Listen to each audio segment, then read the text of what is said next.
안녕하세요. 뉴스반장입니다. 당 대표 후보자별 득표 결과를 말씀을 드리도록 하겠습니다. 기호 1번 김지수 후보 득표수 146표, 득표율은 2.49%입니다.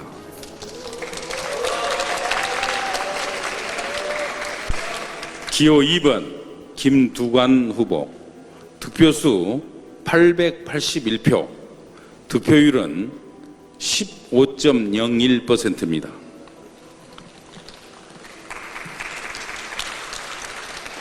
기호 3번 이재명 후보 득표수 4,842표, 득표율은 82.50%입니다. 22대 총선에서 국민의 압도적 지지를 받은 거대 야당이자 민생정당, 그리고 유일한 수권정당인 더불어민주당의 당권 레이스가 20일 본격적으로 막을 올렸습니다. 제주와 인천 지역부터 경선을 시작한 건데 일단 첫날 분위기는 어차피 대표는 이재명, 이른바 어대명 대세론이 뚜렷했는데요. 더불어민주당 당대표 선출을 위한 제주 경선에서 이재명 후보가 82% 득표율로 압승을 거뒀습니다. 김두관 후보는 15%의 득표를 얻었는데요. 자신에게 유리할 것 하나 없는 당권 연임에 도전한 이재명 후보, 오로지 국민과 민주당을 위한 연임 도전인데요. 역시 대안은 이재명밖에는 없었습니다. 사람은 꿈을 먹고 사는 존재입니다. 오늘이 아무리 힘들어도 내일의 희망이 있으면 기쁘게 살아낼 수 있습니다. 현재가 아무리 풍족해도 미래가 암울하면 힘겹습니다.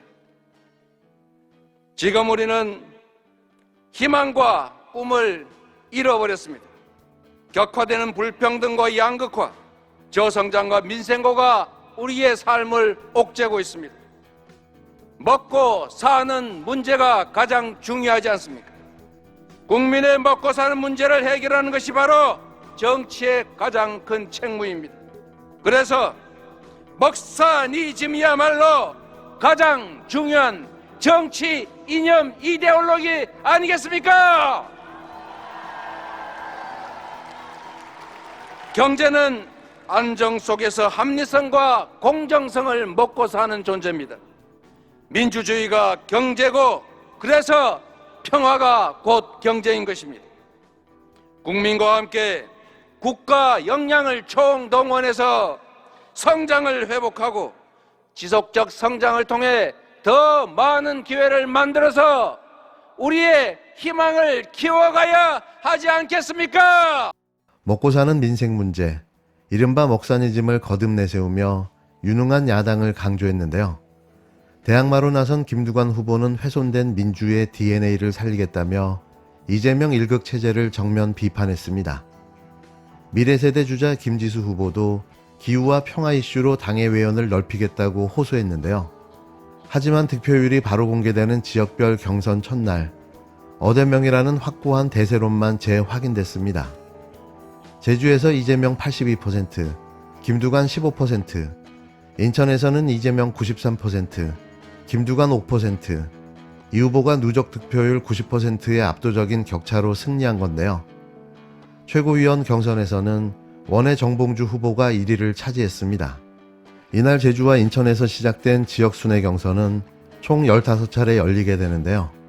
오는 21일 강원도당, 경북도당, 대구시당, 27일 울산시당, 부산시당, 경남도당, 28일 충남, 충북도당, 8월 3일 전북도당, 8월 4일 광주시당, 전남도당, 8월 10일 경기도당, 8월 11일 대전시당, 세종시당, 8월 17일 서울시당에서 최종 경선이 열립니다. 최종 당대표 1명과 최고위원 5명은 다음 달 18일 전당대회에서 대의원 투표 온라인 14%, 권리당원 투표 온라인 플러스 ARS 56%, 국민 여론조사 30%를 합산해 결정되는데요. 사실 이미 당대표와 최고위원들은 확정되었다고 봐야 하지 않을까 싶습니다. 일 잘하는 당대표, 일 잘하는 최고위원, 22대 국회는 기대 이상인데요. 매일같이 투표를 잘했다는 생각이 들 정도인 거죠. 이게 바로 정치 효능감입니다. 자, 패스트트랙 우리 나경원 후보의 부탁에 대해서 이건 뭐 개인 대화든 뭐 당을 대표한 대화든 이 부분을 어제 토론에서 스스로 폭로해서 우리 당에 당시 패스트트랙 그 고통과 희생을 했던 당원들과 당직자들, 보좌관들, 의원들 또 기소는 안 됐지만 그때 정말 그 눈물과 진짜 피눈물을 삼키면서 싸웠던 우리 모든 당원들이 정말 분노하고 당대표는커녕 당원으로서의 최소한의 동지의식도 없다라는 것에 대해서 지금 분노하고 있습니다. 다만 나경원 대표님은 당시에 당직도 아니셨고요. 개인 차원에서 저한테 부탁하신 거였잖아요. 그게 개인 차원입니까? 예, 저는 개인 차원입니다. 아니 그게 개인 차원입니까? 예. 저는 27명에 제가 제 것만 빼달라 그랬습니까? 한동훈 후보 똑바로 말하세요. 개인 차원이라고요, 제가? 예. 제 거를 빼달라 그랬습니까? 예. 네? 네? 예. 저를 이렇게 모욕하실 수 있습니까? 아니, 제가 27명의 의원들이 기소되었고 우리 거를 공소 취소하려면 야당 의원도 같이 공소 취소를 해야 되니까 그걸 같이 해달라는 이야기 나오니? 아니었습니까? 나오니? 제 것만 뺄 수 나오니? 있습니까? 지금 국민들이 개인 보고 차원의 계시잖아요. 부탁이요? 개인 사건 차원의 당사자가 부탁. 법무부 장관에게 사건 내용을 공소 취소에다가 요구하는 건 잘못된 겁니다. 그걸 받아줄 수는 없어요. 된 말씀을 겁니다. 왜곡하시네요. 그리고 그때 상황이 그게 아니었지 않습니까? 제가 구체적으로 말씀 안 드리지만 그렇지 않았잖아요. 무슨 말씀을 하십니까? 밀실, 개인 차원의 부탁. 아니, 제가 개인 비리입니까, 그게? 저는 이렇게 저를 모욕하는 것, 아니, 똑바로 말씀하세요. 똑바로 말씀하세요. 제가 개인 차원의 부탁이라고요? 예. 제가 왜 개인 차원의 부탁을 합니까? 무슨 말씀, 제가 했다는 말을 그대로 옮겨보세요, 지금 그러면. 아니, 그게 개인 차원의 부탁이라고요? 본인이 당사자인 사건에 대해서 법무부 장관에게 공소 취소를 요구하는 건 안 얘기가 안 되는 겁니다. 되네요. 그걸 받아들일 수는 없는 거예요. 자, 그걸 국민들이 그걸 보고 개인 계십니다. 차원의 뭐라고 생각하시겠어요? 부탁이라고 입장 바꿔서 대통령도 사람인데 지금 그러한 대화를 폭로하는 그런 당대표와 함께 뭐 중요한 얘기를 믿고 얘기할 수 있겠습니까? 어떻게 생각하십니까? 원 후보께서는 저와 영부인 사이에 있었던 그 문자를 왜 폭로하셨습니까? 왜 그걸 원 후보 측에서 그걸 자, 밖으로 지금도 냈습니까? 똑같은 방식이에요. 아니요. 대답을 하면 이건 되는데 굉장히 중요한 얘기이기 때문에 꼭 말씀드리는 역공을 거예요. 해서 뭐 좀 다른 사실을 다시 답을 폭로하려고 해보시죠. 하시는데요. 답을 해보시죠. 자, 저는 한동훈 후보가 꼭 차기 국힘당 당대표로 당선됐으면 좋겠습니다. 이제는 확신이 생기는데요. 한동훈 후보만이 국힘당을 괴멸시킬 수 있다는 확신이 말이죠. 이미 그는 이번 국힘당 당대표 선거 기간 내내 살신성인의 모습까지 보여주며 김건희 1심 문자 논란, 또 댓글 공작팀 운영 의혹, 거기에 나경원 패스트트랙 고소 취소 청탁 폭로까지 말 그대로 국힘당을 괴멸시키는데 모든 총력을 다한 듯 보여집니다. 지금 당대표 선거를 할 게 아니라 같이 손잡고 검찰에 출두해 조사를 받아야 할 판국인데요. 역대 듣도 보도 못한 정치인의 등장이 보수괴멸의 시작을 말해주고 있는 거죠. 한 후보는 아직 숨겨놓은 몇 가지 특급 무기도 가지고 있는 것 같은데요. 이번에는 뭘까요? 윤석열의 비위?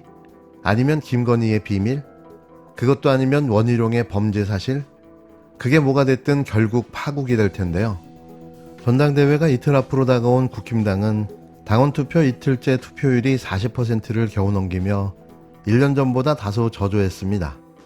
한동훈, 원희룡, 나경원, 윤상현 네 후보는 각각 대구 경북과 수도권을 돌며 막판 표심 잡기에 총력을 기울이고 있는데요.